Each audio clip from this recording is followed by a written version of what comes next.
Hello everyone. So today we're going to do a little something in the shop that's quite easy to do, and and it's going to turn out to be something I hope pretty spectacular. So if you've been following me recently, you know that I created a 36-inch coffee table, and the centerpiece of the top of that table was this board.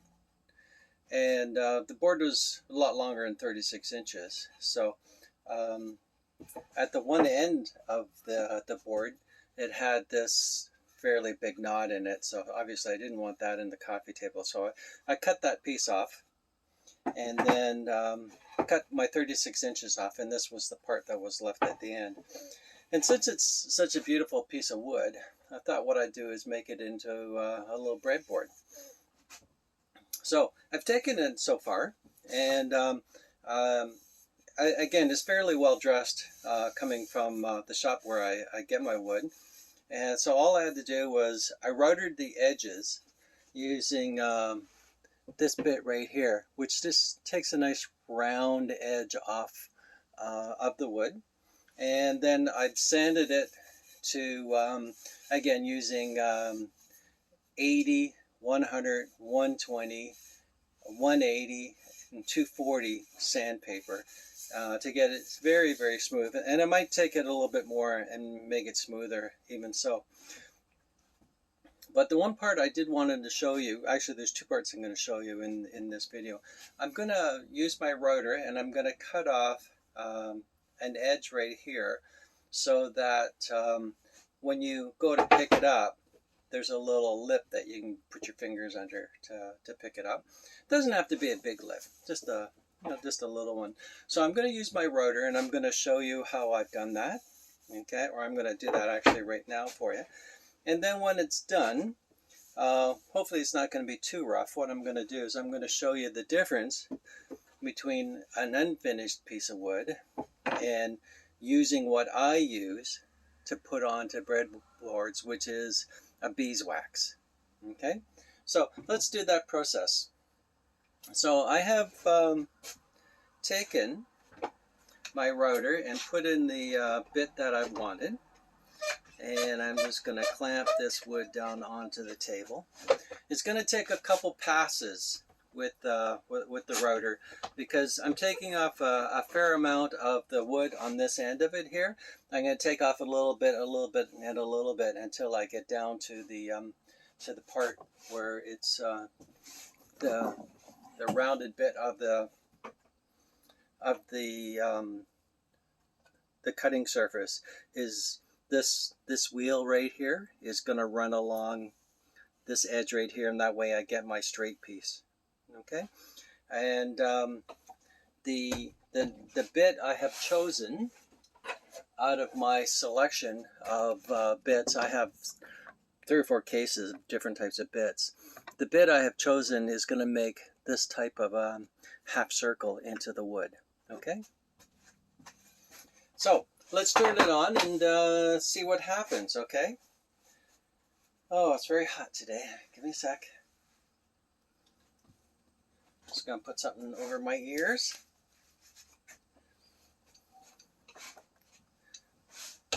Rest my plate onto the wood. Here's my trigger for starting. Okay.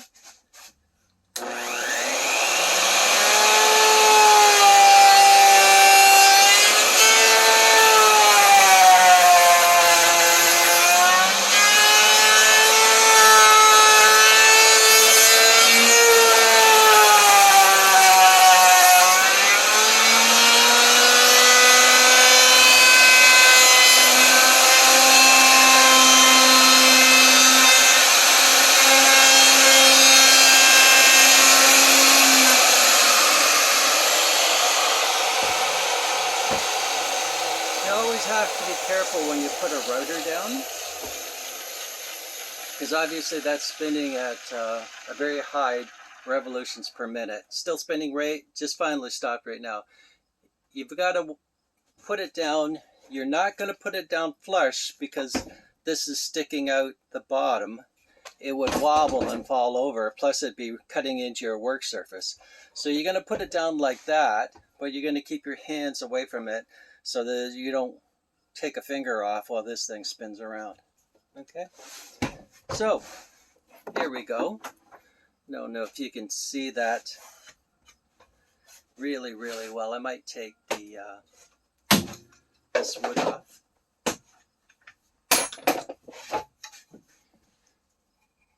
There you can see I've cut that groove out of there. And that way, you just have a little something to put your fingers underneath of in order to pick it up. Okay? So let's quickly do the other side.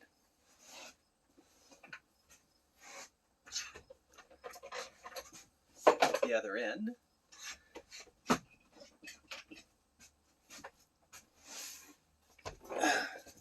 Again, I'm not going to run this router into the wood extremely hard because I want to take off a little and work it backwards until, again, my running edge of that drill bit is up against this wood. If I try and take too much off at any one time, there's a very good chance I'm going to splinter the wood and it's going to look terrible. So just a little bit at a time.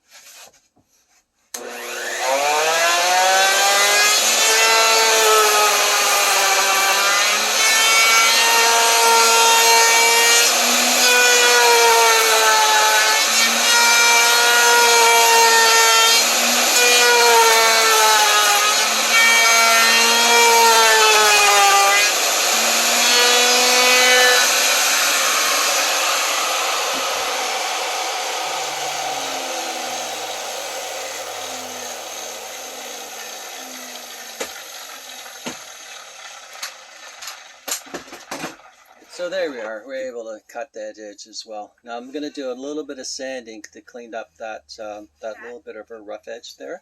But now I've got two things I can put my hands on in order to pick them up nicely. And I'm pretty happy with that. Now, the other thing that you could have done, in order to cut this a little at a time, you can actually adjust the depth of how much that sticks out the bottom. So I could have moved the plate out a little bit, cut a little bit off, moved the plate in, cut a little bit off. You can always do it that way. It's a little bit safer as well. But if you know what you're doing, my way works out just as well. So I'm going to put that down just for a second. By the way, just for interest, when you use a router, okay, you better be prepared to clean up because it shoots stuff everywhere. Okay, it's a very messy tool. Alrighty, so the other thing is, take a look at that. Pretty nice piece of wood again. I'm just going to rub off some of my sandpapering, so I've got a nice clean edge right here. I'm going to quickly vacuum.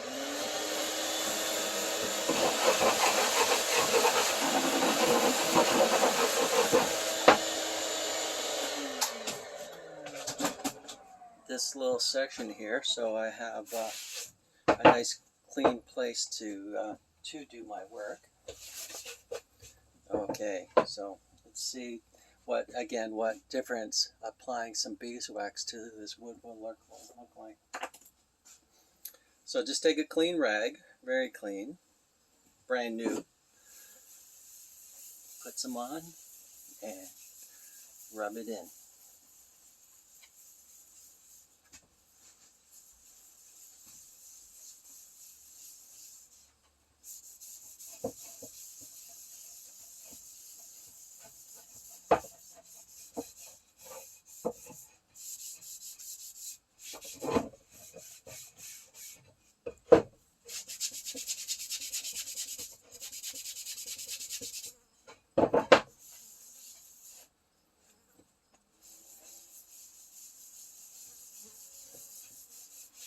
Now, you can let this sit for a while and certainly do another coat.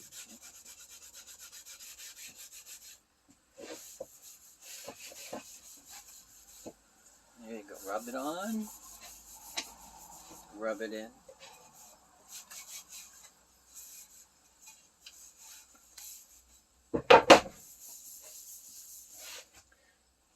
And there we have one gorgeous little cutting board.